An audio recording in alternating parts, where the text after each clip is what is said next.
Is no fool who gives what he cannot keep to gain what he cannot lose.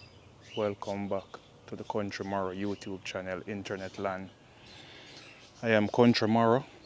If you're here for the first time, I want to welcome you. If you're a returning viewer or subscriber, you're most welcome.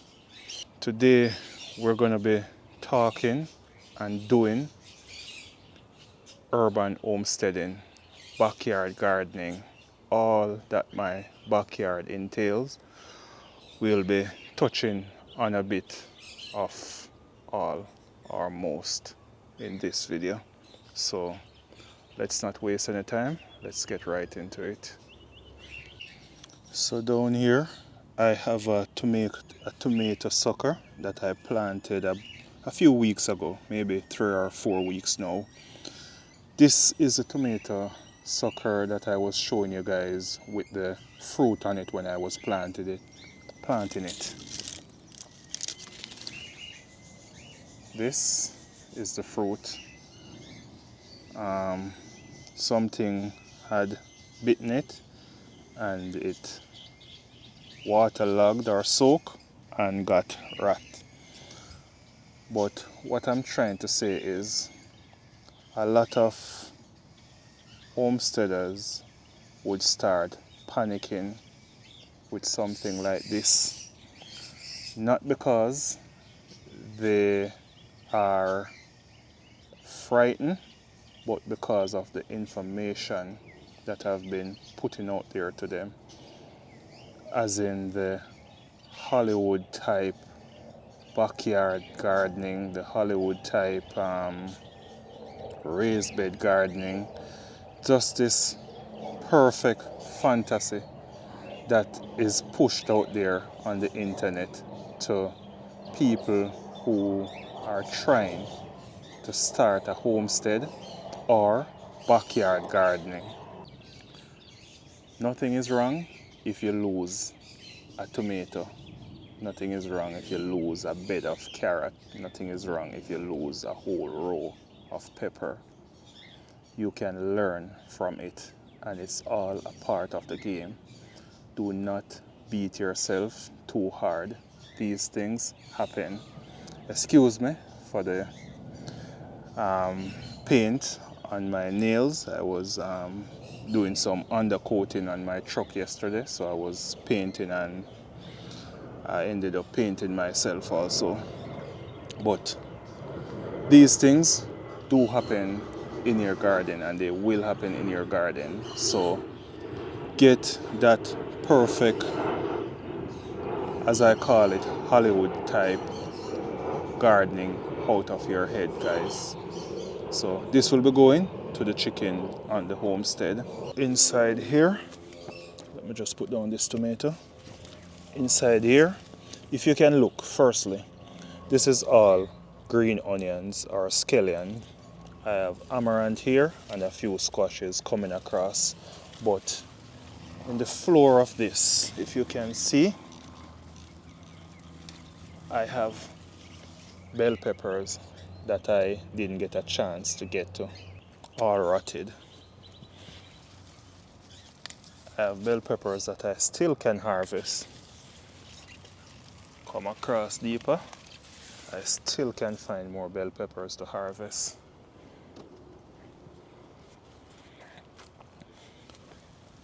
What I'm getting to is that this type of gardening is the best way to go. I'm going to miss it. I'll still have an in-ground garden. However, I'm going to organize it a bit better just to entice more people into gardening, because I've been doing this channel for the past 6 months now. I realize that there are a lot of people out there that want to garden, but they are afraid to start because of the showcase gardens that they're always seeing on social media. they're afraid to start because of every content creator out there that's doing gardening is selling something. Nothing is wrong with you selling something, but you have to be true to the core when you're selling. You have to tell people what it is. Call a spade when you're introducing things to or new things to people. Taking you guys inside here again, and this is the type of gardening that many of us are afraid of, but it's the good old way. We have banana peppers here. They're tiny, but they still can help to put in a meal. We have some unwanted potato slips inside here, which I will be coming in and getting rid of. And I'll also be getting rid of some of these squash and pumpkins that are going across. So we talked about chicken in yesterday's video, or it's gonna be the video 2 days ago, because I try to post on Tuesdays and Thursdays twice a week.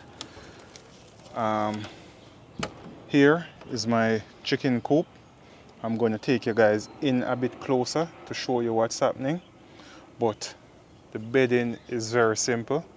I just use regular wood shave, pine shave that I get at Tractor Supply. I put it inside. Ensure that your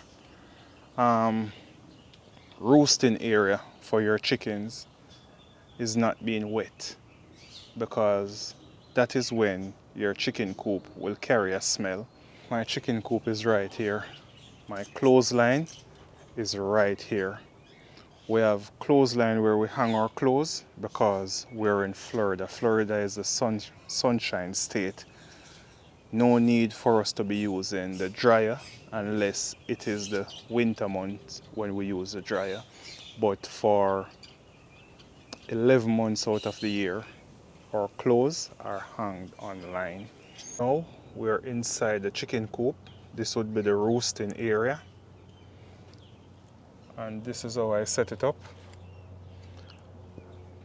I try to use 6 to 8 inches of material on the floor. And to get that, I just make a border all the way around, 8 inches high.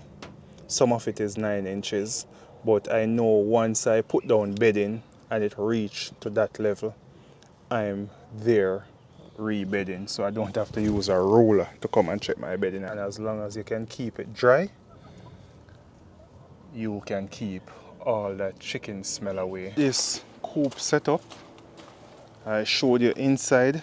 Right here is where I have the nesting boxes, so I try to keep it simple, where we stay on the outside, open up, and we can just come in and grab an egg. So guys, I'm in the noisy corner of the homestead, not because of the rabbit, because they are the most quiet animal that we have on the homestead here, but because of these birds here. They're very talkative. Alright, so let's talk rabbit on the homestead.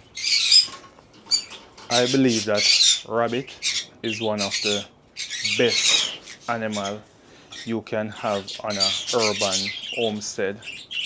Why I'm going to say that? On an urban homestead, or anywhere that you have less than an acre, rabbit is going to be your go-to.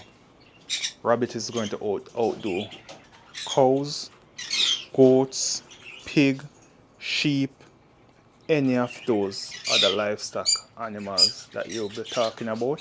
Rabbit will outdo them. So, as I was saying, rabbits have a 30-day pregnancy gestation period, and at day 27 to day 28 you can go ahead and introduce the nesting box to your rabbit, because you don't want them to be tearing the box apart or peeing and pooping in the box, practicing those behaviors in the boxes, that's a no-no. So just in time when your rabbit is about to start picking fur, that's what they call it, that is when you introduce your nesting box to your doe. Why rabbit is so good? On average, rabbits have about 6 to 8 kits or babies. Yes, they can have 1 or 2, but on average, 6 to 8. Some rabbits have even 14 babies, but we're going to keep it between that 6 to 8 range just to show you how prolific rabbits are for small homesteaders. All right, so let's assume that your rabbit is going to be having, or your doe is going to be having 6 babies, 6 kits, and she's going to raise all 6. After maybe 9 to 12 weeks, you get about 3 pounds, 3 to 6 pounds per baby after processing. And this depends on the type of rabbit that you're rearing. And most of us, or most homesteaders, are rearing, whether it be California, New Zealand, the Flemish Giants, well, those are very big, Tamox, and those are the meat rabbit type. We're talking meat rabbit. So you're going to get a range of about 3 to 4 pounds, 3 to 6 pounds, sorry, 3 to 6 pounds after processing. That's what you're going to be taking away with meat. So, say you have a backyard or a small homestead and you have 1 buck and 3 doe. That would give you basically 50 babies per year if you're going to breed them 3 to 4 times a year. Let's average it at 50 babies per year. If you harvest them at 2 months, these are the babies. If you should harvest them at 2 months old, you're going to end up with about 150 pounds of meat. If you should run them to about 3 to 4 months, you're going to be ending up with 324 pounds of meat. Let me just drop this note because I'm not going by the note very well. So if you harvest them 3 to 4 months, you're going to get 324 pounds of meat. It's going to be it from Country Morrow. Thank you guys. Thank you all for watching. Thank you for subscribing to the Country Morrow YouTube channel. Thank you for all the comments.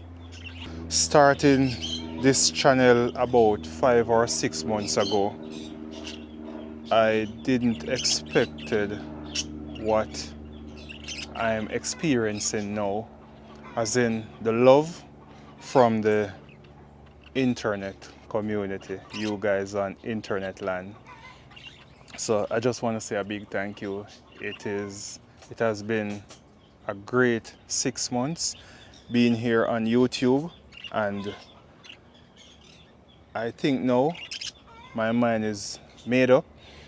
I'm gonna stick around and bring you guys more video on the urban homesteading lifestyle, and sometime we can sit and talk, because I'm a storyteller at times also, guys. So see you guys in the next one. Country Morrow. God bless you all. Cheers.